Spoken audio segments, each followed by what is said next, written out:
Welcome to my channel. ஒரு விஷயம் ஒரு காது விட்டு இன்னொரு காது மாறுறதுக்குள்ள இஷ்டத்துக்கும் வார்த்தைங்களை கோர்த்துக்கும். அதாவது நமக்கேற்ற மாதிரி எக்ஸ்ட்ரா பிட் நிறைய சேர்ப்போம். இதை தான் பொருளி பேசுறதுன்னு சொல்லுவாங்க. அதில் ஒரு அலாதி இன்பம் இருந்தாலும் அந்த பொருள் யாரை பற்றி பேசப்படுது, அவங்க அதனால் எவ்வளோ பாதிப்படைகிறாங்க அப்படின்னு என்னைக்காச்சும் யோசிச்சிருக்கோமா? இல்லை. அப்படி பொருளி பேசுகிறவங்க இந்த கதையை கேளுங்க. கதையை கேட்ட அப்புறம் அந்த பழக்கத்தையே விட்டுருவீங்க. வாங்க கதைக்குள்ள போலாம். வீண் பழி போடாதே. ஒரு ராஜா ஒரு புலவரை கூட்டிட்டு வந்து விருந்து கொடுத்துட்டு இருந்தாரு. அப்போ வானத்துல கழுகு ஒன்று பாம்பை தான் கால்களில் பிடிச்சிக்கிட்டு அந்த வழியா பறந்து போயிட்டு இருந்துச்சு.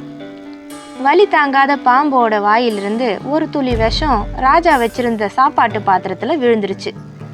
அது தெரியாம ராஜா அந்த சாதத்தை அந்த புலவருக்கு பரிமாற அதை சாப்பிட்ட அடுத்த நிமிஷமே இறந்துட்டாரு அந்த புலவர். ராஜா துடிச்சு போயிட்டாரு. புலவரோட மரணம் அவரை ரொம்ப வேதனைப்பட வச்சுது.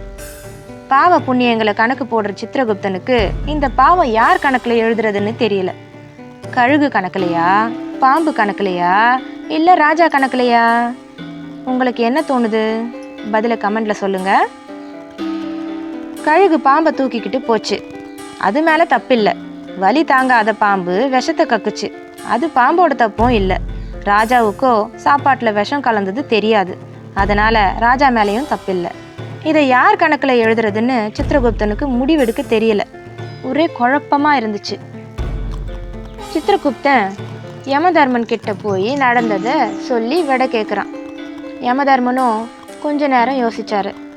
அப்புறம் சித்திரகுப்தா, இதுக்கான பதில் கிடைக்க கொஞ்ச காலம் காத்திருன்னு சொன்னார். கொஞ்ச நாள் கழிச்சு வேறொரு புலவர் ராஜாவோட உதவியை நாடி வந்தார். அவர் அரண்மனைக்கு வழி தெரியாம ரோட்டோரத்தில் வியாபாரம் பண்ற ஒரு பெண் வியாபாரி கிட்ட வழி கேட்டார். அந்த பெண்ணும் அவருக்கு வழியை சொல்லிட்டு, இந்த ராஜா ஒரு கொடூரமானவன், உதவி கேட்டு வர்ற புலவரங்களை எல்லாம் கொன்னுடுவான், அவங்கிட்ட ஜாக்கிரதையா இருங்கன்னு சொன்னான்.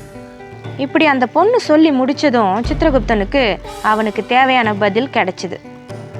புலவரை கொன்ன பாவம் முழுசும் இந்த பொண்ணுக்கு தான் சேரும் அப்படின்னு முடிவு பண்ணாரு. மற்றவங்க மேலே பழி போடும்போது அந்த பாவம் முழுசும் பழி போடுறவங்களையே சேரும். இந்த உண்மை தெரியாம அபண்டமா மற்றவங்க மேலே பழி போடுறவங்களுக்கும் தெரிஞ்சே வீண் பழியை சுமத்துறவங்களுக்கும் அந்தந்த பாவத்தோட பயன் வந்து சேரும்.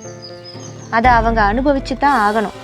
எந்த ஒரு விஷயத்தையும் திரிச்சு பொய் சொல்லி மற்றவங்க மேலே பழி சுமத்துற ஒவ்வொருத்தரும் அதுக்கான பலனை அனுபவிச்சு தான் ஆகணும். அதுதான் விதி.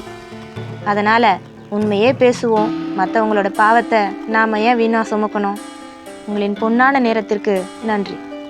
வணக்கம்.